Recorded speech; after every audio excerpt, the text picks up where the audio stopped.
ಒಂದು second shock ನನಗೆ. ಅದರಲ್ಲಿ ಒಂದು ಚೂರು ಬದಲಾವಣೆ ಇಲ್ಲ. ನೀವು ಬಂದಿದ್ದ ಸ್ಟೈಲು ಗೀಲೆಲ್ಲ ಮತ್ತೆ ಅವ್ರನ್ನ ವಾಪಸ್ ನಮಗೆ ಸ್ಟೇಜಲ್ಲಿ ತಂದು ಅವ್ರ ವಿಷಯ ಮೆಲುಕಾಕ್ಸ್ತಿರಲ್ಲ, ಅದಕ್ಕಿಂತ ದೊಡ್ಡ ಸಂತೋಷ ಯಾವುದೂ ಇಲ್ಲ ನಮಗೆ.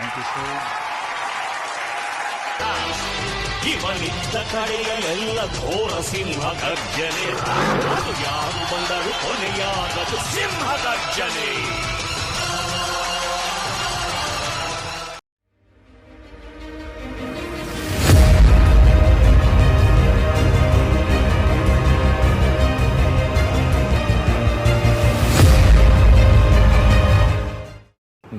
ನಮ್ಮ ಚಾನೆಲ್ಗೆ ಲೈಕ್, ಶೇರ್ ಮತ್ತು ಸಬ್ಸ್ಕ್ರೈಬ್ ಮಾಡಿ. ನಮಸ್ಕಾರಗಳು.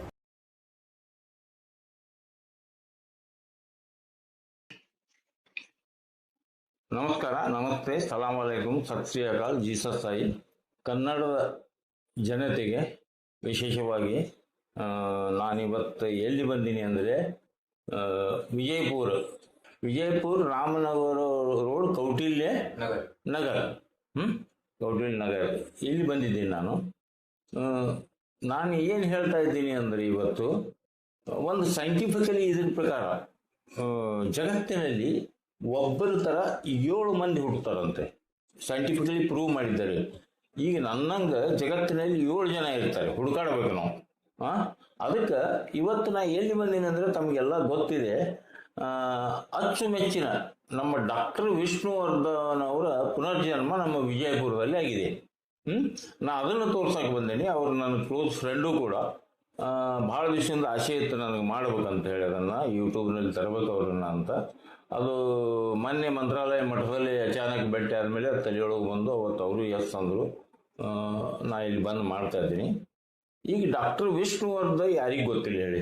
ಡಾಕ್ಟರ್ ವಿಷ್ಣುವರ್ಧನ ಭಾಳ ಕೇವಲ ಇನ್ನೂ ಸಣ್ಣ ವಯಸ್ಸಿನಲ್ಲಿ ನಮ್ಮಿಂದ ಅಗಲಿ ಹೋಗ್ಬಿಟ್ರು. ಅವ್ರ ನೆನಪು ತರಬೇಕು ಅಂದ್ರೆ ಇವರೇ ಕಾರಣ.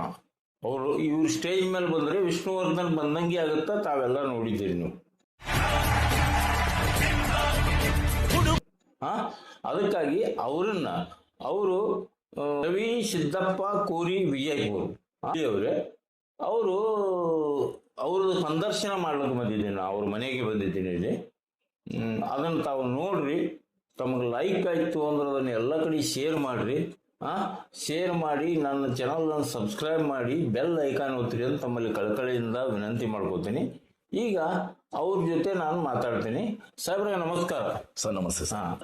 ವೀಕ್ಷಕರಿಗೆ, ನಮ್ಮ ಕನ್ನಡ ರಸಿಕರಿಗೆ, ಚಿತ್ರ ರಸಿಕರಿಗೆ ತಮ್ಮ ಸ್ವಲ್ಪ ಪರಿಚಯ ಕೊಡ್ರಿ ಸರ್, ತಮ್ಮ ಇದರಿಂದ.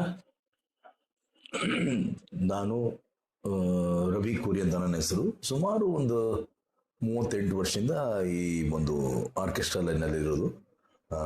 ಮೊದಲು ಒಬ್ಬ ಡ್ಯಾನ್ಸ್ ಮಾಸ್ಟರ್ ಆಗಿ, ಅನಂತರ ಮಿಮಿಕ್ರಿ ಆರ್ಟಿಸ್ಟ್ ಆಗಿ, ಅನೌನ್ಸರ್ ಆಗಿ ಕೆಲಸ ಮಾಡಿ ಇವತ್ತು ವಿಷ್ಣುವರ್ಧನ್ ಆಗಿ ಅಭಿನಯ ಮಾಡ್ತಾ ಇದ್ದೀನಿ. ಮಂತ್ರಾಲಯ ರಾಘಯ್ಯರ ಆಶೀರ್ವಾದ, ಶಿರಡಿ ಸಾಯಿಬಾಬಾ ಆಶೀರ್ವಾದ, ಎಲ್ಲ ಅಭಿಮಾನಿಗಳ ಆಶೀರ್ವಾದದಿಂದ ಇವತ್ತು ಬೆಳೀತಾ ಇದ್ದೀನಿ. ವಿಷ್ಣು ಅಪ್ಪಾಜಿ ಆಶೀರ್ವಾದ ಅಂತೂ ಯಾವತ್ತೂ ಇದೆ. ಇವತ್ತು ವಿಷ್ಣು ಅಭಿಮಾನಿ ನಮ್ಮನ್ನು ನೋಡಿ ಸಂತೋಷ ಪಡ್ತಾ ಇದ್ದಾರೆ. ನನ್ನ ಊರು ಬಿಜಾಪುರ. ನನ್ನ ಹೆಸರು ಜೂನಿಯರ್ ವಿಷ್ಣುವರ್ಧನ್ ರವಿ ಕೋರಿ ಅಂತ ಹೆಸರು. Okay sir. Okay. Actually proper ಬಿಜಾಪುರನೇ ಅಂದ್ರಿ ನೀವು? ಹೌದು ಸರ್. ಇಲ್ಲಿ ನೀವು ಇದನ್ನ ಜೂನಿಯರ್ ವಿಷ್ಣುವರ್ಧನ ಆಗಬೇಕಂತ ಇನ್ಸ್ಪಿರೇಷನ್ ಹೇಗೆ ಬಂತು ನಿಮಗೆ? ಯಾವ ಇಯರ್ನಿಂದ ಬಂತು? ಸುಮಾರು ಒಂದು 20-25 ವರ್ಷದಿದೆ ಸರ್. ಕಾರ್ಯಕ್ರಮಕ್ಕೆ ಹೋಗ್ತಿದ್ದೆ ನಾನು. ಹೋದಾಗೆಲ್ಲ ಜನ ಹೇಳೋರು, ಸರ್ ನೀವು ಹಾಗೆ ಕಾಣ್ತೀರಿ ನೋಡ್ರಿ ಅನ್ನೋರು. ನನ್ ನಂಬಿಕೆ ಇರ್ಲಿಲ್ಲ, ಏನಪ್ಪ ಹಿಂಗಂತಾರಂತ. ನನಗೆ ವಿಷ್ಣು ಸರ್ ಬಗ್ಗೆ ಬಹಳ ಅಭಿಮಾನ. ರಾಜ್ಕುಮಾರ್ ವಿಷ್ಣುವರ್ಧನ್ ಅವ್ರ ಲೆಜೆಂಡ್ ಅಂತ ಆಸೆ. ವಿಷ್ಣು ಸರ್ ಬಗ್ಗೆ ಬಹಳಷ್ಟು ಅಭಿಮಾನ ಮೊದಲಿಂದ. ವಿಷ್ಣು ಡಾಕ್ಟರ್ ರಾಜ್ಕುಮಾರ್ ಅಂದ್ರೆ ಬಹಳ ಪ್ರೀತಿ, ಅವರ ಬಗ್ಗೆ ಅಭಿಮಾನ ಬಹಳ. ನನಗೆ ಏನಪ್ಪಾ ಸಾಕ್ಷಾತ್ ದೇವರು. ಇವತ್ತು ನಾನು ಬೆಂಗಳೂರು ಹೋದ್ರೆ ರಾಜ್ಕುಮಾರ್ ಅವರವರ ಸಮಾಧಿಗೆ ಹೋಗಿ ನಮಸ್ಕಾರ ಮಾಡಿ, ವಿಷ್ಣು ಸರ್ ಸಮಾಧಿ ಮೊದಲಿಂದ ಮಾಡ್ತಿದ್ದೆ. ಅದು ಏನ್ ರಾಯರ ಅನುಗ್ರಹ ಅನ್ಬೇಕು, ಮಂತ್ರಾಲಯ ರಾಯರ ಆಶೀರ್ವಾದ ಆಯ್ತು. ಇದನ್ನ ಮಾಡ್ಬೇಕು ಅಂತ ಒಂದು ಪ್ರೇರಣೆ ನನಗೆ ಬಂತು.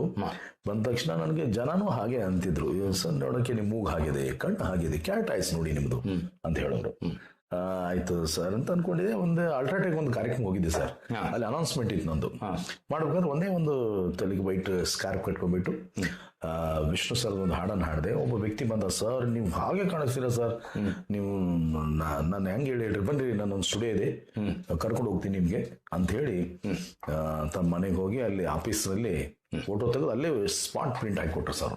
ನೋಡಿದೆ, ಇದು ನಾನಾ, ಇದು ಏನಪ್ಪ ಹಾಗೆ ಕಾಣಿಸ್ತೀನಲ್ಲ, ಇದು ಏನ್ ಲಕ್ಕಪ್ಪ, ಅಪ್ಪಾಜಿ ವಿಷ್ಣು ಅಪ್ಪಾಜಿ ನಮ್ಮಲ್ಲಿ ಕಾಣಿಸ್ಕೋದ್ರೆ ನಮ್ಗೆ ಬಹಳ ಖುಷಿ ಅಂತ ಹೇಳಿ ಅದನ್ನ ಹಾಗೆ ಶುರು ಮಾಡಿದೆ. ಅಷ್ಟರಲ್ಲಿ ಸರ್ ಅವರಂತೂ ತೀರ್ಕೊಂಡು 15 ವರ್ಷ ಆಯ್ತು ಸರ್. ಆಮೇಲೆ ಅದಕ್ಕಿಂತ ಮುಂಚೆನೂ ಮಾಡ್ತಿದ್ದೆ. ಶುರು ಆಯ್ತು, ಹಂಗೆ ಮಾಡಕ್ ಶುರು ಮಾಡಿದೆ. ಅವಾಗೇನೋ ಸ್ವಲ್ಪ ಗ್ಯಾಪ್ ಇತ್ತು, ಮಾಡ್ತಿದ್ದೆ.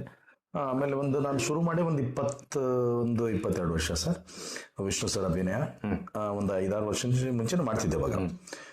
ಆಮೇಲೆ ವಿಷ್ಣು ಸರ್ ತೀರ್ಕೊಂಡ್ಮೇಲೆ ಅದರದ್ದು ಬಹಳಷ್ಟು ಜನ ನನಗೆ ಇವ್ರನ್ನ ಕರೀರಿ, ನೋಡ್ರಿ ಸ್ಟೇಜ್ ಮೇಲೆ ಆ ಧ್ವನಿ, ಅವರು ವಾಯ್ಸು, ಎಷ್ಟೋ ಜನ ನೋಡಿದ ತಕ್ಷಣ ಸರ್ ಹೆಣ್ಮಕ್ಳು ನಾವು ವೇದಿಕೆಯಿಂದ ಕೆಳಗೆ ಹೋದಾಗ ಬಹಳ ಖುಷಿ ಪಡ್ತಾರೆ. ಸರ್ ವಿಷ್ಣು ಸರ್ ತೀರ್ಕೊಂಡ್ಮೇಲೆ ಒಂದು 6 ತಿಂಗಳು ಊಟ ಮಾಡಲಿಲ್ಲ ಸರ್, ಇವತ್ತು ನಿಮ್ಮ ನೋಡಿ ನಾವು ಸಂತೋಷ ಪಡ್ತೀವಿ, ವಿಷ್ಣು ಅಪ್ಪಾಜಿ ಎಲ್ಲೂ ಇಲ್ಲ, ನಿಮ್ಮಲ್ಲಿದ್ದಾರೆ.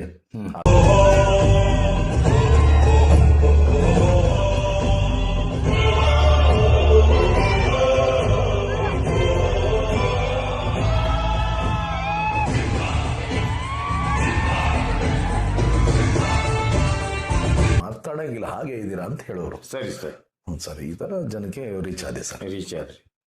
ನೀವು ಈಗ 20 ವರ್ಷದಿಂದ ಈ ನಟನ ಮಾಡ್ತಾ ಇದ್ದೀರಿ. ನೀವು 20 ವರ್ಷದಿಂದ ನಟನ ಮಾಡ್ಬೇಕಾದ್ರೆ ನೀವು ಮನೆಯೊಳಗೆ ಬಂದು ಏನಾದ್ರು ಪ್ರಾಕ್ಟೀಸ್ ಮಾಡ್ತೀರಾ, ಸ್ಟೇಜ್ ಇದನ್ನ ಮಾಡ್ತೀರಾ, ಅದು ರಿಹರ್ಸಲ್ ಮಾಡ್ತೀರಾ, ಹೇಗೆ ಮಾಡ್ತೀರಾ? ಇಲ್ಲ ಸರ್, ಇದಕ್ಕೆ ಒಮ್ಮೆ ಸ್ಟೇಜ್ ಮೇಲೆ ಮಾಡ್ತೀರಾ ಅಥವಾ ರಿಹರ್ಸಲ್ ಮಾಡ್ತೀರಾ? ರಿಹರ್ಸಲ್ ಅನ್ನೋದು ನಾನು ಮನಸ್ಸಲ್ಲೇ ಮಾಡ್ಕೊಂಡ್ಬಿಡ್ತೀನಿ ಸರ್. ಅದೇನಾದ್ರು ಡಿಫಿಕಲ್ಟ್ ಇದ್ರೆ ಮಾತ್ರ ಮಾಡ್ಕೋತೀನಿ. ಬಟ್ ನನಗೆ ಅದು ಗಾಡ್ ಗಿಫ್ಟ್. ಬರೀ ವಿಚಾರ ಮಾಡಿದ್ರೆ ಅದನ್ನ ಮಾಡ್ಬೇಕು ಅಂದ್ರೆ ಸ್ಟೇಜ್ ಮೇಲೆ ನಾನು ಮಾಡ್ಬೇಡಿ, ಹೀಗೆ ಮಾಡ್ಬೇಕು ಅಂತ ಮಾಡ್ತೀನಿ. ಈಗ ನಿಮ್ಗೆ 20 ವರ್ಷನೊಳಗ ಅಂದಾಜ್ ನಿಮಗೆ ನೆನಪಿದ್ದ ಮಟ್ಟಿಗೆ ಎಷ್ಟು ಶೋಸ್ ಮಾಡಿದ್ದೀರಿ? ಲೆಕ್ಕ ಮಾಡಕ್ಕಾಯ್ತಿಲ್ಲ ಸರ್. ಅಪ್ರಾಕ್ಸಿಮೇಟ್ಲಿ ವರ್ಷಕ್ಕೆ ಎಷ್ಟು ಶೋ ಆಗ್ತಾವ? 360 ದಿನದಲ್ಲಿ ನಾನು ಒಂದು 200 ಕಾರ್ಯಕ್ರಮದಲ್ಲಿ ಕೊಡ್ತೀನಿ ಸರ್. ಒಂದು ವರ್ಷದಲ್ಲಿ 200 ಕಾರ್ಯಕ್ರಮ ಅಂದ್ರೆ 4,000 ಶೋ ಆಯ್ತು ನಿಮ್ಮ ಸ್ಟೇಜ್ ಶೋ. ನೋಡಿ ಸರ್, 20 ವರ್ಷನಾಗ 4,000 ಸ್ಟೇಜ್ ಶೋ ಮಾಡಿದ್ದೀರಿ. ಆಗಿದೆ ಸರ್. Okay sir. ಈಗ ನೀವು ಮೇನ್ ಇಷ್ಟು ಸ್ಟೇಜ್ ಶೋನೊಳಗ ನಿಮಗೆ ಅದ್ಭುತ ಸ್ಟೇಜ್ ಶೋ ಯಾವ್ಯಾವ ಕೆಲವೊಂದು ಮೆಲುಕು ಹಾಕ್ತೀರಿ? ಅದ್ಭುತ ಸ್ಟೇಜ್ಗಳು ಒಂದು ನನಗೆ ಸ್ಫೂರ್ತಿ ಕೊಟ್ಟು ಊರುಗಳಂದ್ರೆ ನಾನು ಹುಟ್ಟೂರು ಬಿಜಾಪುರ ಆದ್ರೆ ಇಲ್ಲಿ ಅಭಿಮಾನಿಗಳು ಕೆಲಸ ಮಾಡಿದ್ದಾರೆ. ವಿಶೇಷವಾಗಿ ರಾಯಚೂರು ಸರ್ ಬಹಳ ಅದ್ಭುತ ಅಭಿಮಾನಿಗಳು. ನಾನು ಮಾಡಕ್ ಶುರು ಮಾಡಿದಾಗ ರಾಯಚೂರು ಹೋದಾಗ ಆ ಜನ ನೋಡಿ ಏನ್ ಖುಷಿ ಪಟ್ರು ಸರ್. ತೀರ್ಕೊಂಡೊಂದು 6 ತಿಂಗಳಾಗಿತ್ತು. ಸರಿ ಸರ್. ಫಸ್ಟ್ ಒಬ್ರು ಅಶ್ವಿನ್ ಅಂತ ನನ್ನ ಸ್ನೇಹಿತರು ಅವ್ರು ಮಾಡಿದ್ರು. ಅಲ್ಲಿ ನೋಡಿದ ತಕ್ಷಣ ಜನ ಅಪ್ಪೋಳೋದು, ಅಳೋದು, ಕಾಲ್ ಬೀಳೋದೆಲ್ಲ ಮಾಡಿಬಿಟ್ರು. ಇವು ಏನಪ್ಪಾ ಇದು ಸರ್, ವಿಷ್ಣು ಅಪ್ಪಾಜಿನೇ ನೀವು ಅಂತ. ಅಲ್ಲಿ ರಾಯಚೂರು. ಅದು ಬಿಟ್ರೆ ಹುಣಸಗಿಯಲ್ಲಿ ಒಂದು ಕಾರ್ಯಕ್ರಮ ಮಾಡಿದ್ರು, ತ್ರಿಶೂಲ ಟಾಕೀಸಲ್ಲಿ. ಜ್ಯೋತಿ ಬಳ್ಳಾರಿ ಅಂತಿದ್ದಾರೆ ಮೇಡಮ್ ಅವರು ಡ್ಯಾನ್ಸರ್ ಅವರು. ಅವ್ರ ಮಗಳು ಪಲ್ವಿ ಬಳ್ಳಾರಿ. ಈಗ ಸಂಜೀವ್ ಬಸ್ ಅವರ ಮದುವೆ ಆಗಿದಾರಲ್ಲ, ಪಲ್ವಿ ಅವ್ರ ತಾಯಿ.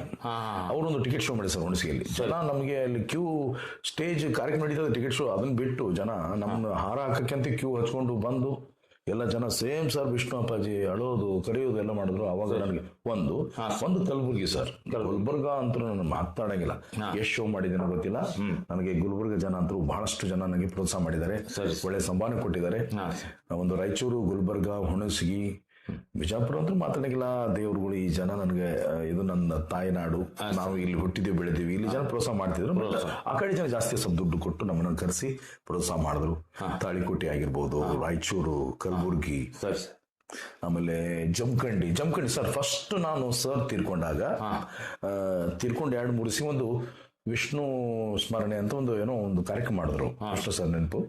ಅಲ್ಲಿ ನೋಡಿ ಸರ್, ಫಸ್ಟ್ ಸರ್ದು ಫೋಟೋ ಹಾಕಿದ್ರು, ಎಲ್ರು ಹಾಡ್ತಿದ್ರು. ನನಗೊಂದು ನಮ್ಮ ಶಕ್ತಿ ಕುಮಾರ್ ಬಂದಿದ್ರು, ನಮ್ಮ ಸಾಧು ಗೋಕುಲ ಜೂನಿಯರ್ ಅವರು ಬಂದಿದ್ರು, ಅವ್ರು ಗಣೇಶ್ ಮಾಡ್ತಿದ್ರು. ಇವಾಗ ನಾನು ಎಂಟ್ರಿ ಕೊಟ್ಟೆ. ಅಲ್ಲಂತರೂ ಏನ್ ಜನ ನಾ ಅವತ್ತೇ ನನ್ಗೆ ಶುರು ಮನಸ್ಸಲ್ಲಿ ಅನ್ಕೊಂಡ್ಬಿಟ್ಟೆ, ವಿಷ್ಣು ಏನಪ್ಪ ನಮ್ಮಲ್ಲಿ ಕಾಣ್ತಾ ಇದ್ರೆ ಅದು ಯಾವುದೋ ಜನ್ಮದ ಪುಣ್ಯ, ಮಂತ್ರಾಲಯ ರಾಯರ ಆಶೀರ್ವಾದ, ಸಾಯಿ ಬಾಬಾ ಅವರ ಆಶೀರ್ವಾದ, ನಾನು ಇದು ಕಂಟಿನ್ಯೂ ಮಾಡಬೇಕು ಅಂತ ಜಮಖಂಡಿಲಿ ತೀರ್ಮಾನ ಮಾಡಿದೆ. ಜನ ನೋಡಿದ್ರು, ಅಪ್ಕೊಂಡ್ರು, ತಪ್ಕೊಂಡ್ರು. ಫೋಟೋ ಏನು ಒಂದು 2 hours ಫೋಟೋ ಸ್ಟೇಷನ್ ಆಯ್ತು ಸರ್. ಸರಿ ಸರ್. ಅದು ನಮ್ಮ ಲಿಂಗರಾಜ್ ಅನ್ನೋ ಜಾದಗಾರರು ಅವರು ಇಟ್ಕೊಂಡಿದ್ರು, ಅದು ಮಾಡಿದ್ರು. ನನಗೆ ಬಹಳ ಖುಷಿ ಆಯ್ತು. ಆ ದಿನ ಅಂತೂ ಮರೆಯೋಂಗಿಲ್ಲ ಸರ್. ಸರಿ ಸರ್. ಈಗ ನಿಮ್ಗೆ ಏಜ್ ಏನ್ ನಡೆದ ಸಾಹೇಬ್ರ? ಸರ್ ನನಗೆ 51 ಏಜ್ ನಡೆದಿದೆ ಅಂದ್ರೆ 20 years ಇಂದ ಮಾಡ್ತಾ ನೀವು 31 ಸ್ಟಾರ್ಟ್ ಮಾಡಿರಿ ಆಕ್ಟಿಂಗ್. ಇಲ್ಲ ಇದು ವಿಷ್ಣು ಸರ್ 31 ಸ್ಟಾರ್ಟ್ ಆಯ್ತು. ಅದ್ರ ಹಿಂದೆ ನಾನು ಸರ್ SLC ಆದ್ಮೇಲೆ ನಾನು ಮೊದಲು ಡ್ಯಾನ್ಸ್ ಮಾಸ್ಟರ್, ನಾನು ಬ್ರೇಕ್ ಡ್ಯಾನ್ಸ್ ಬಿಜಾಪುರ ಜಿಲ್ಲೆಗೆ ಒಂದು ಡ್ಯಾನ್ಸ್ ಕ್ಲಾಸ್ ಇತ್ತು. ನನ್ನ ಗುರುಗಳು ಉಮೇಶ್ ದೇಸಾಯಿ, ಹಿರಿ ದೇಸಾಯಿ ಬಾಬು ಸರ್ ಅಂತ ಅವರು ಡ್ಯಾನ್ಸ್ ಕಲಿಸಿದ್ರು. ಅದಾದ್ಮೇಲೆ ನಮ್ಮ ಗುರುಗಳು ನಮ್ಮ ಆರ್ಕೆಸ್ಟ್ರಾಗಳಲ್ಲಿ ನಮ್ಮ ಬಾಬಾಜಿ ಅವರು ಡ್ಯಾನ್ಸ್ ಕ್ಲಾಸ್ ನಿಂದ ಮಹೇಂದ್ರಕರ್ ಸರ್ಗೆ ಪರಿಚಯ ಮಾಡಿದ್ರು. ಅರವಿಂದ್ ಕುಮಾರ್ ಮಹೇಂದ್ಕರ್, ಬಿಜಾಪುರ ಜಿಲ್ಲೆ ಫಸ್ಟ್ ಆರ್ಕೆಸ್ಟ್ರಾ ಸರ್, ಅವ್ರು ಪರಿಚಯ ಮಾಡಿದ್ರು. ಅವ್ರ ಪ್ರೋಗ್ರಾಮ್ಗೆ ಹೋಗಕ್ಕೆ ಶುರು ಮಾಡಿದೆ. ಮಾಡ್ತಾ ಅವ್ರಿಗೆ ಆರ್ಕೆಸ್ಟ್ರಾದಲ್ಲಿ ಹಂಗೆ ಅವರು ಬಾಬಾಜಿ ಅವರು ಡ್ಯಾನ್ಸ್ ಕ್ಲಾಸ್ ಬಿಟ್ಕೊಟ್ರು. ನಾನೇ ಡ್ಯಾನ್ಸ್ ಕ್ಲಾಸ್ ಮೇಂಟೈನ್ ಮಾಡಿದೆ. ನನ್ನ ಸ್ಟೂಡೆಂಟ್ ಆಗಿ ನಮ್ಮ ಓಂ ಸಾಯಿ ಸಂಬಾ ಅವರು, ಆಮೇಲೆ ಎಲ್ಲ ಬಹಳ ಜನ ನಮ್ಮಲ್ಲಿ ಕಲ್ತು ಹೋದ್ರು ಸರ್. ನಾನು ಬ್ರೇಕ್ ಡ್ಯಾನ್ಸ್ ಮಾಡ್ತಿದ್ದೆ. ಅದ್ರಲ್ಲಿ ಗೋಲ್ಡ್ ಮೆಡಲ್ ಅಂತ ತಗೊಂಡಿದ್ದೆ ಸರ್. ಬೆಂಗಳೂರಿಗೆ ಕುಣಿತ 95 ಅಂತ ಹೋದೆ, ಪುಷ್ಪಪಾದ ಅಂತ ಹೋದೆ, ನಮ್ಮ ಶ್ರೀನಿವಾಸ್ ಸರ್ ಅವ್ರದ್ದು. ಎಲ್ಲೇ ಹೋದ್ರು ಫಸ್ಟ್ 5 ಫಿಕ್ಸ್ ಡ್ಯಾನ್ಸ್ ಅಲ್ಲಿ. ಡ್ಯಾನ್ಸ್ ಮುಗಿದ್ಮೇಲೆ ಮಿಮಿಕ್ರಿ ಅನೌನ್ಸರ್ ಮಾಡ್ತಿದ್ದೆ. ಇವೆಲ್ಲ ನನ್ನ ಬಂದಾರಿಗಳು. ಆಮೇಲೆ ವಿಷ್ಣುವರ್ಧನ್ ಸರ್. ಈಗ ನೀವು ಇಷ್ಟೆಲ್ಲ ನೀವು ಕರ್ನಾಟಕದಾಗ ಫೇಮಸ್ ಆಗಿರಿ. ನಿಮ್ಮನ್ನು ವಿಷ್ಣುವರ್ಧನ ಪ್ರತಿರೂಪ ಅಂತಾರೆ ಎಲ್ಲ ಪ್ರೇಕ್ಷಕರು. ಅಲ್ಲಿ ಕನ್ನಡ ಅಭಿಮಾನಿಗಳು, ವಿಷ್ಣುವರ್ಧನ ಅಭಿಮಾನಿಗಳು ನಿಮ್ಮನ್ನು ಪ್ರತಿರೂಪನೇ ನೀವೇ ಇದ್ದೀರಿ ಅಂತ ಹೇಳ್ತಾರೆ ಅವರು. ಈಗ ನೀವು ಇಷ್ಟು ಮಾಡ್ಕೋತ ಎಲ್ಲಾದ್ರೂ ನೀವು ವಿಷ್ಣುವರ್ಧನ ಒಮ್ಮಾದ್ರೂ ಭೇಟಿಯಾಗಿರಿ ಜೀವನದಾಗ? ಇಲ್ಲ ಸರ್, 2 ಸಲ ಭೇಟಿಯಾಗಿದ್ದೀನಿ. 2 ಸಲ ಭೇಟಿ. ಯಾರು ನಂಬಲ್ಲ. ನಾನು ಅದು ನನಗೆ ನಾಗರಾವ್ ಫಿಲ್ಮ್ ನಲ್ಲಿ ಒಂದು ಅವಕಾಶ ಸಿಕ್ತು ಸರ್ ತಿಳ್ಕೊಂಡ್ಮೇಲೆ. ಅದು ನಮ್ಮ ಅಶೋಕ್ ಬಸ್ತಿ ಜೂನಿಯರ್ ರಾಜ್ಕುಮಾರ್ ಅವರು ಕುರಿ ಒಂದು ಫಿಲ್ಮ್ ಮಾಡ್ತಾ ಇದ್ರೆ ಹೈದ್ರಾಬಾದ್ನವರು. ಅಲ್ಲಿ ನನಗತ್ವ ನಿನಗೆ ಆಗ್ಬೋದು ಅಂತ ಹೇಳಿ ಅವರು ಭೇಟಿ ಮಾಡಿಸಿದ್ರು ನಮ್ಮ ಸಾಜಿದ್ ಕುರ್ಸಿ ಡೈರೆಕ್ಟರ್ಗೆ. ಅಲ್ಲಿ ಹೋದ್ಮೇಲೆ ಅದು ನನ್ನ ಫಿಲ್ಮ್ದಲ್ಲಿ ಅವಕಾಶ ಸಿಕ್ತು ಸರ್. ಅದು ಸಿಕ್ಕಿದ್ಮೇಲೆ ಆ ಫಿಲ್ಮು ಮಾಡಿದೆ.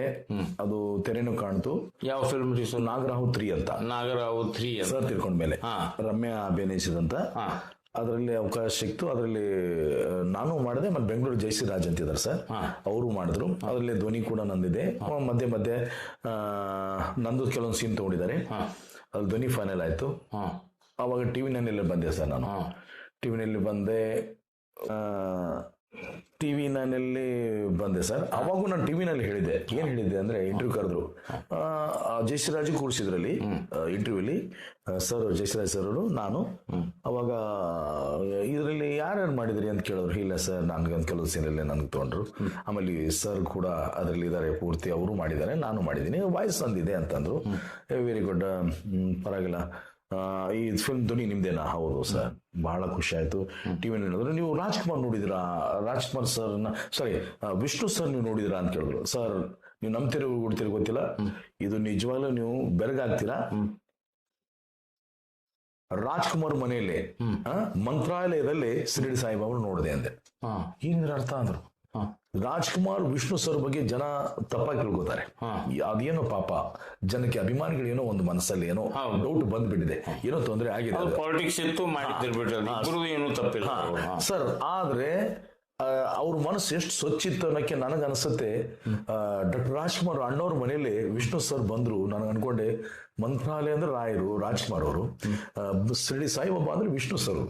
ರಾಜ್ಕುಮಾರ್ ಸರ್ ಮನೆಯಲ್ಲಿ ವಿಷ್ಣು ಸರ್ ಬಂದಿದ್ರು. ಅಂದ್ರೆ ಅದ್ ಕಾರಣ ಏನಂದ್ರೆ, ಇದನ್ನ ಯಾಕೆ ಹೇಳಕ್ ಹೊರಟಿದ್ದೀನಿ ಸರ್, ನಮ್ಮೊಬ್ರು ಸರ್ ಇದ್ರು ಸರ್, ಅವರೊಂದು ಫಿಲ್ಮ್ ಮಾಡಕ್ ಹೊರಟಿದ್ರು.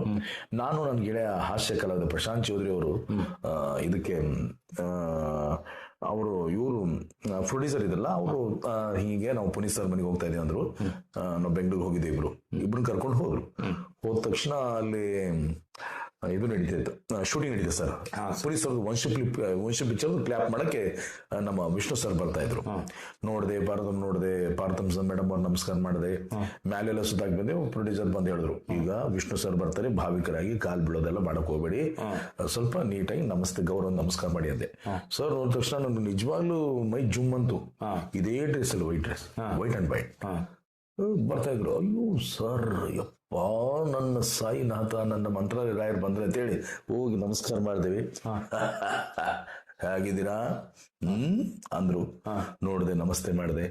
ನಾನು ಪ್ರಶಾಂತ್ ಅವ್ರು, ಇವನು ರವಿ ವಿಷ್ಣು ಸರ್ ನೋಡು, ನಾವೆಲ್ಲ ಕೇಳ್ತಿದ್ದೀವಿ, ಇವತ್ತು ನೇರವಾಗಿ ನೋಡ್ತೇವೆ. ಹೌದಪ್ಪ, ಬಹಳ ಖುಷಿ ಆಯ್ತು. ಬಂದ್ರು, ನೋಡಿದೆ, ಅವರ ಆಶ್ರಯ ತಗೊಂಡೆ. ಅದೊಂದ್ಸಲ ಡಾಕ್ಟರ್ ರಾಜ್ಕುಮಾರ್ ಮನೇಲಿ, ಅದೇ ಮಂತ್ರಾಲಯ ರಾಯರಲ್ಲಿ, ನನ್ನ ಮಂತ್ರಾಲಯದಲ್ಲಿ ಅಂದ್ರೆ ರಾಜ್ಕುಮಾರ್ ಅವರು, ಶಿರಡಿ ಸಾಯಿ ಬಂದ್ರೆ ನಮ್ಮ ವಿಷ್ಣು ಸರ್.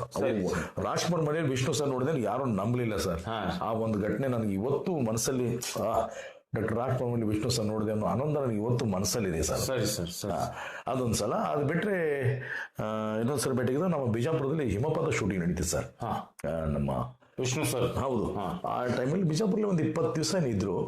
ಅವಾಗ ನಮ್ಮ ಮಹೇಂದ್ರ ಕರ್ ಸರ್ ಮನೆಯಲ್ಲಿ, ಅಲ್ಲಿ ಇನ್ನೊಂದು ಇದು ಯಾರ ತಪಸ್ಸಿನ ಫಲವೋ, ಈ ಕಂಗಳು ಮಾಡಿದ ಪುಣ್ಯವೋ ಇತ್ತು. ಮಹೇಂದ್ರ ಸರ್ ಅವ್ರನ್ನ ವಿಷ್ಣು ಸರ್ನ ಅಲ್ಲಿ ಇಟ್ಟಿದ್ರು. ಎಲ್ಲರೂ ಎಲ್ಲ ಗೋದಾವರಿ ಅಲ್ಲೆಲ್ಲೇ ಮಧುವನದಲ್ಲಿದ್ರು, ಸುಹಾಸಿನಿ ಮೇಡಮ್ ಜಯಪುರದ. ಆದ್ರೆ ವಿಷ್ಣು ಸರ್ ಮಾತ್ರ ಮಹೇಂದ್ರ ಸರ್ ಮನೇಲಿ ಇದ್ರು. ಅಲ್ಲಿ ಸರ್ಗೆ ನಾವು ಭೇಟಿಯಾಗಿ ಹೋಗಿದ್ದೆ ಸರ್. ಕೊನೆ ದಿವಸ ನಮ್ಮ ಎಲ್ಲ ಪೊಲೀಸ್ ಡಿಪಾರ್ಟ್ಮೆಂಟ್, ನಮ್ಮ SP ಸಾಹೇಬರು, CPI ಸಾಹೇಬರು ಎಲ್ಲರೂ ಕೂಡ ಒಂದು ಪಾರ್ಟಿ ಅರೇಂಜ್ಮೆಂಟ್ ಮಾಡಿದ್ರು. ಅವಾಗ ನಾವು ಅಲ್ಲಿ ಭೇಟಿ ಹೋದಾಗ ಸರ್ ನೋಡಿದೆ. ನಮ್ಮ ರವಿ ದೇಶಪಾಂಡೆ ಅಂತ ನನ್ನ ಗೆಳೆಯ ಗಾಯಕರು, ನೋಡಿ ರವಿ, ವಿಷ್ಣು ಸರ್ ಭೇಟಿ ಹಾಕೊಂಡು ನಡಿ, ನನ್ನ ಅಪ್ಪಟ ಅಭಿಮಾನ, ನಡಿಯಪ್ಪ ಅಂತ. ನಾನು ಅವಾಗ ಡ್ಯಾನ್ಸ್ ಬೆಲ್ಟ್ ಹಾಕೊಂಡಿದ್ದೆ ಸರ್. ಎಲ್ಲ ನೋಡಿದೆ, ಬಂದ ತಕ್ಷಣ ಸರ್ ನಮಸ್ತೆ ಅಂದ್ವಿ. ನಮಸ್ತೆ, ಏನು ಚೆನ್ನಾಗಿದ್ದೀರಾ, ಏನಿದೆಲ್ಲ ಅಂದ್ರು. ಸರ್ ನಾನು ಡ್ಯಾನ್ಸ್ ಮಾಸ್ಟರು, ಡ್ಯಾನ್ಸ್ಗೋಸ್ಕರ ಬಂದಿದ್ದೀನಿ ಇವತ್ತು. ಬಹಳ ಕೀಪ್ ಇಟ್ ಅಪ್, ಬಹಳ ಚೆನ್ನಾಗಿದೆ ಅಂದ್ರು. ಖುಷಿ ಆಯ್ತು. ಕೈ ಹಿಡಿದೆ. ಕೈ ನನ್ಗೆ ಕೆಬ್ಬಣದಂತೆ ಅನಿಸ್ತು. ಏನು ಸರ್ ಕೈ ವರ್ಕ್ ಅಂದ್ರು. ಆಮೇಲೆ ಆಯ್ತು, ಚೆನ್ನಾಗಿದ್ದೀರಾ. ನಾನು ಅವಾಗಲೇ ಮಾತಾಡಿದೆ ಸರ್ಗೆ. ನಮ್ಮ ರವಿ ಮಾತಾಡಕ್ಕಾಗಲಿ, ಸುಮ್ಮನೆ ಕೂತ್ಕೊಂಡ್ರು, ಬರೀ ಖುಷಿ ಪಟ್ರು. ನಾನು ಅವ್ರಿಗೆ ಒಂದು ಕೆಲವೊಂದು ಪ್ರಶ್ನೆ ಕೇಳಿದೆ ಸರ್. ಏನ್ ಕೇಳಿದೆ ಅಂದ್ರೆ, ಸರ್ ಇದು ಇತ್ತೀಚಿನ ದಿನಗಳಲ್ಲಿ ಕೆಲವೊಂದು ಸಿನಿಮಾದಲ್ಲಿ ನೀವು ಹಾಡ್ತಾ ಇಲ್ಲ, ಕೆಲವೊಂದು ನೀವು ಸಾಂಗ್ಗಳು ಹಾಡಿ ಸರ್, ಜನ ನಿಮ್ಮನ್ನು ಕೇಳಕ್ಕೆ ಇಷ್ಟಪಡ್ತಾರೆ. ನನ್ನ ಧ್ವನಿನ ಯಾರು ಕೇಳ್ತಾರಪ್ಪ? SP ಬಾಲಸುಬ್ರಹ್ಮಣ್ಯ ಸರ್ ಅವರು ಹಾಡಿದಂತ ಗೀತೆ ಕೇಳುವಾಗ ನನ್ನ ಧ್ವನಿ ಅಷ್ಟು ಸೆಟ್ ಆಗಲ್ಲ ಅಂದ್ರು. ಸರ್ ದಯಮಾಡಿ ನಿಮ್ಗೆ ಹೇಳ್ತೀನಿ, ನೀವು ಕೆಲವೊಂದು ಗೀತೆಗಳನ್ನ ಹಾಡಿ, ನಿಮ್ಮದೇ ಕೇಳುವಂತ ಅಭಿಮಾನಿಗಳಿದ್ದಾರೆ, ದಯವಿಟ್ಟು ನೀವು ಇನ್ನು ಮುಂದೆ ಹಾಡಿ ಸರ್. ಆಯ್ತು, ಹಾಡೋಣ. ಅಭಿಮಾನಿ ಕೇಳಿದ್ರೆ ಹಾಡೋಣ. ಇಲ್ಲ ಸರ್, ಜಮಖಂಡಿ, ರಾಯಚೂರು, ಕಲಬುರಗಿಯಲ್ಲಿ ಹೇಳಿದ್ರೆ ನಿಮ್ಮ ಹಾಡುಗಳಂದ್ರೆ ಅಷ್ಟು ಪ್ರೀತಿ, ಅಷ್ಟು ಒಂದು ಫೇಮಸ್ ಇಲ್ಲ ಅಂದ್ರೆ ಖಂಡಿತ ಹಾಡೋಣ. ಅಭಿಮಾನಿ ನನ್ನ ಪ್ರಾಣ, ಖಂಡಿತ ಹಾಡ್ತೀನಿ ಅಂದ್ರು. ಖುಷಿ ಪಟ್ರು.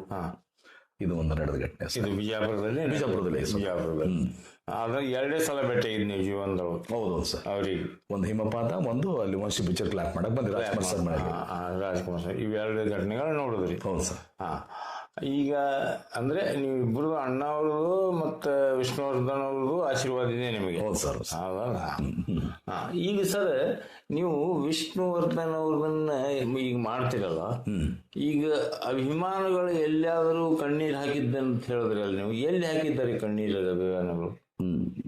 ಸರ್ ಮೊನ್ನೆ ರೀಸೆಂಟ್ ಆಗಿ ನಾನು ಒಂದು ಇಂಥ ಫಂಕ್ಷನ್ ನನಗೆ ಒಂದು ವಿಷ್ಣು ಸರ್ ಜನ್ಮ ದಿವಸ ಅಂದ ಈ ಘಟನೆ ನಡೆಯುತ್ತೆ. ಅದು ಸೆಪ್ಟೆಂಬರ್ 18 ಮತ್ತು ಡಿಸೆಂಬರ್ 30 ಸರ್ ಪುಣ್ಯ ದಿನ. ಅವ್ರದ್ದು ಡಿಸೆಂಬರ್ 30 ನಾನು ವಿಷ್ಣು ಸರ್ ಹೆಸರಲ್ಲೇ ಅನ್ನದಾನ ಮಾಡ್ತೀನಿ ಸರ್, ವೃದ್ಧಾಶ್ರಮದಲ್ಲಿ. ಅದು ಯಾವ ದಿವಸ ಮಾಡ್ತೀರಿ sir? December 30 sir. December 30 sir Vishnu sir ಅದು ಪುಣ್ಯ ದಿನ. ಹೌದು ಸರ್. ಅವತ್ತು ಸೌರರ ಪುಣ್ಯ ದಿವಸ ಅಲ್ಲಿ ವೃದ್ಧಾಶ್ರಮಕ್ಕೆ ಹೋಗಿ ಅಲ್ಲಿ ಮಾಡ್ತಿರ್ತೀನಿ. ಬಿಟ್ರೆ ಇಲ್ಲಿ ಮೊದಲು ಅನಾಥಾಶ್ರಮ ಇತ್ತು ಸರ್, ಇಲ್ಲಿ ಡಿಪ್ಲೊಮಾ ಕಾಲೇಜ್ ಹತ್ರ, ಅಲ್ಲಿ ಮಾಡ್ತಿದ್ವಿ ಬಿಜಾಪುರಲ್ಲಿ. ಮತ್ತಿದು ಅದು ಅಲ್ಲಿ ಫಂಕ್ಷನ್ ಅದೆಲ್ಲ ಬೆಳಿಗ್ಗೆ ಮುಗಿಸ್ಕೊಂಡು ಸಾಯಂಕಾಲ ಕಾರ್ಯಕ್ರಮ ಇದ್ರೆ ಹೋದರೆ ಇದು ಒಂದು 10 ಜನ ಆದ್ರೂ ಈ ತರ ಕಾಣೋದು, ಕಣ್ಣ ನೀರು ನೋಡೋದು, ಹಾಡಲ್ಲಿ ಆಡ್ಬೇಕಾದ್ರೆ ಭಾವಿಗಳು ಅಳೋದು. ಮದುವೆ ಮನೇಲಿ ಅಂದ್ರೂ ಎಷ್ಟೊಂದು ಕೆಲವೊಂದು ಅಭಿಮಾನಿಗಳು ಹೆಣ್ಮಕ್ಳು ಅಳ್ತಿರ್ತಾರೆ. ಸರ್ ನಿಮ್ಮನ್ನ ನೋಡ್ತಾ ಒಬ್ರು ಬಹಳ ನೊಂದ್ಕೊಂಡ್ರು ಸರ್. ಖುಷಿ ಆಯ್ತು ಅವ್ರಿಗೆ, ವಿಷ್ಣು ಸರ್ ನೋಡಿದಷ್ಟು ಖುಷಿ ಆಯ್ತು. ಅವ್ರ ಮೊನ್ನೆ ಇಲ್ಕಲ್ಲೇ ಒಂದು ಟಿಕೆಟ್ ಶೋ ಸರ್, ನಮ್ಮ ಸಿದ್ದೇಶ್ ವಿರಕ್ಮಠ್ ಸರ್ ಅದು. ಅವರು ಸಿನಿಮಾ ನಟಿ ಬಂದಿದ್ರು. ನೋಡಿದೆ ಫಸ್ಟ್ ಎಂಟ್ರೆನ್ಸ್ ಎಲ್ಲ ಸುಮ್ಮನೆ ಇದ್ರು. ಒಮ್ಮೆ ಒಂದೇ ಎಂಟ್ರಿಗೆ ಒಂದು ಹಾಡು ಹೇಳ್ತಿದ್ದೆ, ಭಾವಿಗಳಿಗೆ ಹಾಡಕ್ಕೆ ಶುರು ಮಾಡಿದ್ರು. ನಾನು ನೋಡಿದೆ. ಆಮೇಲೆ ಮೇಡಮ್ ಇಲ್ಲೇ ಇದ್ರೆ ಸರ್ ಅಳ್ತಾ ಇದ್ದಾರೆ ಅವರು, ಸಮಾಧಾನ ಮಾಡಿ. ಯಾಕೆ ನೀವು ನೋಡಿ ಸರ್? ಅಯ್ಯೋ ನಾನು ಯಾಕೆ ಮೇಡಮ್? ಇಲ್ಲ ಸರ್, ನನ್ ಮಾತಾಡಕ್ ಆಯ್ತಿಲ್ಲ, ನಿಮ್ ಧ್ವನಿ, ಆ ಗಾತ್ರ, ಅಭಿನಯ same sir. Thank you madam. ನಿಮ್ಮ ಅಭಿಮಾನ ಏನ್ ಜನರ ಅಭಿಮಾನ ಇಲ್ಲ ಸರ್. ವಿಷ್ಣು ಸರ್ ಅಂದ್ರೆ ಅಷ್ಟು ಪ್ರೀತಿ ನಮಗೆ. ಅವ್ರದ್ದು ಎಲ್ಲೇ ಪುತ್ಥಳಿ ಅವರ ಸ್ಟ್ಯಾಚು ಕಾಣಲಿ ನಾನು ಕೆಳಗಿಳಿದು ನಮಸ್ಕಾರ ಮಾಡಿದೆ. ಬೆಂಗಳೂರಲ್ಲಿ ಎಲ್ಲಿ ಹೋಗೋದಿಲ್ಲ ಅಂತ ಹೇಳಿದ್ರು. ಖುಷಿ ಆಯ್ತು ಆ ಮೇಡಮ್ ಅವ್ರ ಬಗ್ಗೆ. ಇದು ನಡೆದಂತ ಘಟನೆಗಳು ಬಹಳಷ್ಟುಗಳಿವೆ ಸರ್. ವಿಷ್ಣು ಸರ್ ಕಾಲವಾದಾಗ ತಿಳ್ಕೊಂಡ ದಿವಸ ನೀವೆಲ್ಲಿದ್ರಿ ಸರ್? ನಾನು ಒಂದು ಕಾರ್ಯಕ್ರಮ ಹೋಗಿದ್ದೆ, ಎಲ್ಲ ಅಂದ್ರೆ ಲಿಂಗಸೂರು ಕಡೆನೆಲ್ಲೇ ಹೋಗಿದ್ದೆ. ನನ್ನ ಗೆಳೆಯ ಅಮ್ಜದ್ ಅಂತಿದ್ದಾರೆ ಲಿಂಗಸೂರಲ್ಲಿ. ಅವರು ಸ್ಟೈಲೋ ಮೆಲೋಡಿ ಅಂತ ಆರ್ಕೆಸ್ಟ್ರಾ ಇತ್ತು. ಅಲ್ಲಿ ರಾತ್ರಿ ಕಾರ್ಯಕ್ರಮ ಮುಗಿಸ್ಕೊಂಡು ಬೆಳಿಗ್ಗೆ ಸ್ವಿಚ್ ಆಫ್ ಆಗಿತ್ತು ಮೊಬೈಲ್. ಮನೇಲಿ ಬಂದು ಹೇಳ್ಕೊಂಡು ಅದೇ ಬೆಳಿಗ್ಗೆ 7:00 ಕಾಲು ನನ್ನ ಗೆಳೆಯ, ಭಯ ಗೊತ್ತಾಯ್ತ ವಿಷಯ ಅಂದ. ಏನಂದ? ಸರ್ ತಿಳ್ಕೊಂಡ್ರು. ಏನ್ ಹೇಳಿದೆ ಅಂದೆ. ಎದೆ ಒಮ್ಮೆ ದಸ್ ಅನ್ನಂಗಾಯ್ತು, ಕಣ್ಣನ್ನು ಬಳಬಳವಾಯ್ತು. ನಾನು ಮನೇಲಿ ಇದ್ದೆ ಸರ್ ಅವತ್ತು. ಇಡೀ ಸರ್ ಟಿವಿ ಮುಂದೆ ಕೂತ್ಕೊಂಡಿವಿ. ಆದ್ರೆ ಸರ್ ನೋಡಕ್ ನಾವು ಹೋಗ್ಲಿಲ್ಲ, ಯಾಕಂದ್ರೆ ದರ್ಶನ ಆಗಲ್ಲ ಗೊತ್ತಿತ್ತು ನಮಗೆ. ಎಲ್ಲ ಕಷ್ಟಪಡ್ತೀವಿ, ಅಲ್ಲಿ ಹೋಗಕ್ಕಾಗಲ್ಲ, ಇನ್ನಷ್ಟು ನೋವಾಗುತ್ತೇನೋ ಅನ್ನೋ ಲೆಕ್ಕಕ್ಕೆ ನಾನು ಇಲ್ಲೇ ನೋಡ್ಕೊಂಡು ಇಲ್ಲೇ ಸಾಯಂಕಾಲ ನಾವು ನಮ್ಮ ಮುಂಜಾನೆಗೆಲ್ಲಿ ಅಡಿಕೆಗೆಲ್ಲಿ ನಮ್ಮ ಮಿಸ್ಸಸ್ ತವ್ರ ಮನೆ ಅದು, ಅಲ್ಲೇ ಒಂದು ಇದು ಮಾಡಿದ್ರು, ಫೋಟೋ ಹಾಕಿ ತಿರ್ಕೊಂಡ್ ದಿವಸ ಅಲ್ಲೇ ನೋಡ್ಕೊಂಡು ಅಲ್ಲೇ ಒಂದು ಶ್ರದ್ಧಾಂಜಲಿ ಕಾರ್ಯಕ್ರಮ ಮಾಡಿದೆ ಸರ್. ಈಗ ವಿಷ್ಣುವರ್ಧನ್ ಸರ್ ಬಿಟ್ಟು ರಾಜ್ಕುಮಾರ್ನ ಕಂಡಿರಿ, ವಿಷ್ಣುವರ್ಧನ್ ಅವರು ಕಂಡಿರಿ. ಇದು ಬಿಟ್ಟು ಮತ್ತೆ ಫಿಲ್ಮ್ ಸ್ಟಾರ್ ಯಾರಾದರೂ ನಿಮಗೆ ರಿಕಾಗ್ನೈಸ್ ಮಾಡಿದಾರ?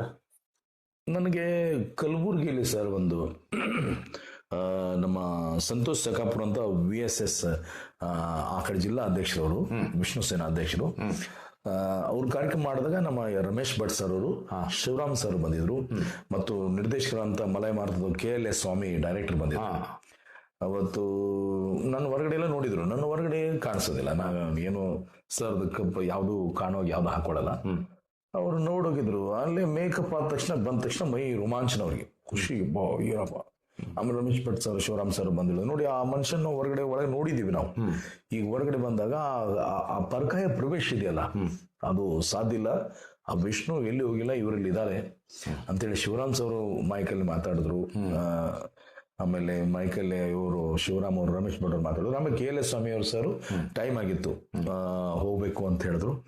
ಅಷ್ಟರಲ್ಲಿ ನಮ್ಮ ಸಂತೋಷ್ ಸರ್ ಅವ್ರು ಹೇಳಿದ್ರು, ಬೇಡ ಸರ್, ಒಂದು ವಿಷ್ಣುವರ್ಧನ್ ಬಂದಿದ್ದಾರೆ ಜೂನಿಯರು, ಇವರು ರಮೇಶ್ ಇದು KLS ಸ್ವಾಮಿ ಅವ್ರ ಪ್ರೋಮೆ ಬೇರೆ ಇದು ಸರ್. ಇದು ರಮೇಶ್ ಭಟ್ ಸರ್ ಒಂದ್ಸಲ ನೋಡಿದ್ರು. ಇನ್ನೊಂದ್ಸಲ ಕಲಬುರಗಿಲಿ ಮತ್ತೊಂದು ಕಾರ್ಯಕ್ರಮ ಮಾಡಿದಾಗ ಅವ್ರು ಇವ್ರು ಬಂದಿದ್ರು ಸರ್. ಒಂದ್ಸಲ ರಮೇಶ್ ಭಟ್ ಶಿವರಾಮ್ ಕರ್ಸಿದ್ರು, ಒಂದ್ಸಲ KLS ಸ್ವಾಮಿ ಅವ್ರು ಕರ್ಸಿದ್ರು. ಕರ್ಸಿ ಅದೇ ಸರ್ ಬಸವ ಟ್ರೈನ್ ಲೇಟ್ ಆಯ್ತು, ಹೋಗ್ತೀನಿ ಅಂತ ಸಂತೋಷ್ ಅವ್ರಿಗೆ ಹೇಳ್ತಾ ಇದ್ರು. ಅವ್ರು ಹೇಳಿದ್ರು, ಸಂತೋಷ ಸರ್ ವಿಷ್ಣುವರ್ಧನ್ ಅಂತ ಜೂನಿಯರ್ ನೋಡಿದ್ದೇನಪ್ಪ ಸಾಕಷ್ಟು. ಇಲ್ಲ ಸರ್, ಒಂದೇ ಒಂದು ನೋಡಿ ಹೋಗಿ, ನಮಗೊಂಥರ ಖುಷಿ ಆಗುತ್ತೆ. ಆಯ್ತಪ್ಪ ಕರ್ಸರಿ ಅಂದ್ರು. ಎಂಟ್ರಿ ಕೊಟ್ಟ ತಕ್ಷಣ ಬಹಳ ಖುಷಿ ಆದ್ರು. ಅವ್ರ ಮುಖ ನೋಡ್ತಿದ್ದೆ, ಯಾರಪ್ಪ ಬಿಳಿ ದಾಡಿ ಹಿಂಗ್ ಕೂತ್ಕೊಂಡು. ನಾನು ನೋಡಿಲ್ಲ ಅವ್ರನ್ನ ಸರಿಯಾಗಿ, ಯಾಕಂದ್ರೆ ಹೆಸರು ಕೇಳಿದ್ದೆ ಅಷ್ಟೇ. ನೋಡಿದೆ, ನೋಡಿದ ತಕ್ಷಣ ಆಡ್ಕೊಂಡು ಅವ್ರ ಹತ್ರ ಹೋದೆ. ಹೇಗಿದ್ದೀರಾ KLS ಸ್ವಾಮಿ ಸರ್ ಅಂದೆ ಭಾವಿಕರಾಗಿ. ಅಯ್ಯೋ ನನ್ ಕಂದ ವಿಷ್ಣು ಎಲ್ಲಿದೆಯಪ್ಪ ನನ್ನ ಮಗನೇ ಅಂತೇಳಿ ಮುದ್ದಾಡಿದ್ರು. ಚೆನ್ನಾಗಿದ್ದೀರಾ ಅಂದೆ. ಯಪ್ಪ ಏನಪ್ಪ ಇದು ವಿಷ್ಣು, ನಾನು ಬಿಟ್ಟು ಅಲ್ಲಿ ಹಗ್ಲಿದ್ಯಪ್ಪ, ಇವತ್ತೇನು ನೋಡಿ ಸಂತೋಷ ಪಡ್ತಾ ಇದ್ದೀನಪ್ಪ, ನನ್ನ ಮಗ ನನ್ನ ಕಂದ ಚೆನ್ನಾಗಿದ್ಯಪ್ಪ ಅಂತ ನನಗೆ ಬಹಳ ಖುಷಿ ಆಯ್ತು. ಆಮೇಲೆ ಕರ್ಕೊಂಡು ಹಂಗೆ ವೇದಿಕೆ ಮೇಲೆ ಬಂದೆ. ಸರ್ ಅಂದೆ, ಏನ್ರಿ ಇದು ಎಂಥ ಅದ್ಭುತ, ನನ್ನ ಟ್ರೈನ್ ಟೈಮ್ ಆಗಿದೆ ಅಂತ ಹೊರಟೀನಿ ಅಂತ ಅನ್ಕೊಂಡೆ. ಅದು ನಿಜವಾಗ್ಲೂ ಅಲ್ಲಿ ಹೋಗಿ ಊಟ ಮಾಡಿ ಕೂತ್ಕೊಂಡು ಹೋಗ್ಬೇಕಂದ್ರೆ, ಇವತ್ತು ಇವ್ರು ನೋಡಿದ ತಕ್ಷಣ ಊಟನೂ ಬೇಡ ತಿಂಡಿ ಬೇಡ, ನಾನು ಇವತ್ತು ಫಂಕ್ಷನ್ ನೋಡ್ಕೊಂಡು ಇಲ್ಲೇ ಕೂತ್ಕೋತೀನಿ, ಇನ್ನೊಂದು ಹಾಡಪ್ಪ, ಇನ್ನೊಂದು ಹಾಡು ಹೇಳಿಸಿದ್ರು, ಖುಷಿ ಪಟ್ರು. ಏನಪ್ಪ ಇದು ಎಂಥ ಪರಕಾಯ ಪ್ರವೇಶ, ನನ್ನ ಹೇಗಿದ್ರೆ KLS ಸ್ವಾಮಿ ಅಂತ ಕೇಳ್ದಲ್ಲ, ಅದು ಹೇಗೆ ನಿನ್ಗೆ ಅದು ಹೆಂಗ್ ಬಂತು ಅಲ್ಲಿ ಅಂದ್ರು. ಗೊತ್ತಿಲ್ಲ ಸರ್, ನನ್ನ ಇನ್ವಾಲ್ವ್ಮೆಂಟ್ ಅದೇ. ಕಲ್ಲಾದರೆ ನಾನು ಬೇಲೂರಿನ ಗುಡಿಯಲ್ಲಿ ಇರುವೆ.